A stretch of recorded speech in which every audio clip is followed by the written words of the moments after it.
So following Dillian Whyte's failed PED test, well, some are saying it was actually multiple failed tests that caused him to be withdrawn from the Anthony Joshua fight on Saturday. More news on that to come. But following Dillian Whyte's failed test, Robert Helenius has now been confirmed as the late replacement opponent. It's listed here on Anthony Joshua's BoxRec page. It's also listed on Helenius's BoxRec page, and I believe Eddie Hearn's put a post up on Instagram. Now, there were apparently several opponents in the running. Among them was Gerald Washington. From a matchmaking perspective, I find it very strange that they chose Helenius over Washington for several reasons, which I'll come on to in just a moment.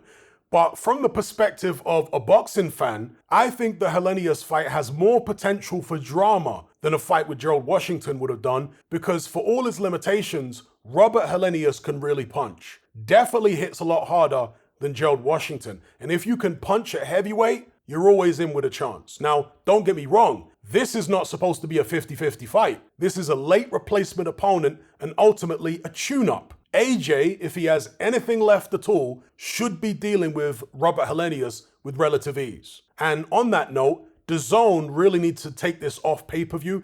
In fact, I think they have, but I can't be 100% sure at the time of recording this video. It would be an insult to DAZN subscribers who already pay £20 a month or whatever it is to put this fight behind an additional paywall. So AJ, Hearn, and the broadcaster need to not be greedy here and give their subscribers some value.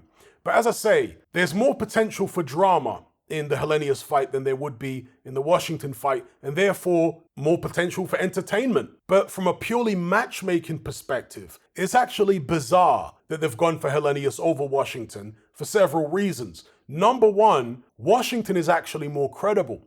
I say this because he beat Robert Helenius, knocked him out in 8 rounds back in 2019. He also did much better against Deontay Wilder than Helenius did. He made it to the 5th round, whereas Helenius didn't even go 1 round. Number two, Washington is not a puncher. He can box a bit, but he doesn't have the type of power Helenius possesses. And number three, Joshua might feel pressure to match Deontay Wilder's performance against Helenius. Again, that fight ended in 1 round. And in doing so, AJ might put himself in danger of walking into something. Whereas with Gerald Washington, he went 5 rounds with Wilder and he actually outboxed him. So it would be easier for AJ to match or outdo that performance. AJ is a much better boxer than Deontay Wilder, so Washington is not going to outbox him like that. Helenius came out on the front foot against Deontay Wilder and it backfired. In light of that, I suspect he'll be a lot more cautious against AJ, which probably means a longer fight. And if you don't think that AJ feels pressure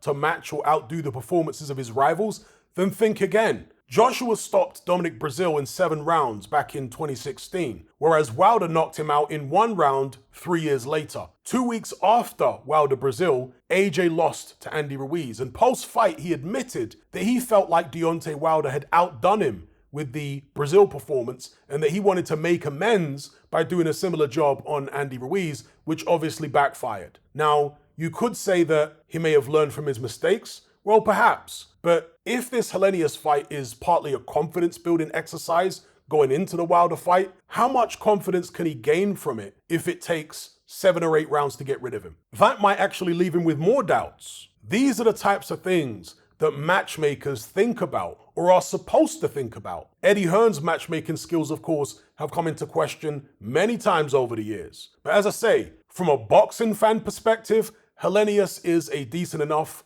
late replacement as long as they take it off pay-per-view. And in fact, Helenius stylistically is actually better preparation for Deontay Wilder than Dillian Whyte would have been, ironically. So that's my take on it. I think it's fine as a late replacement. Give me your take in the comment section below.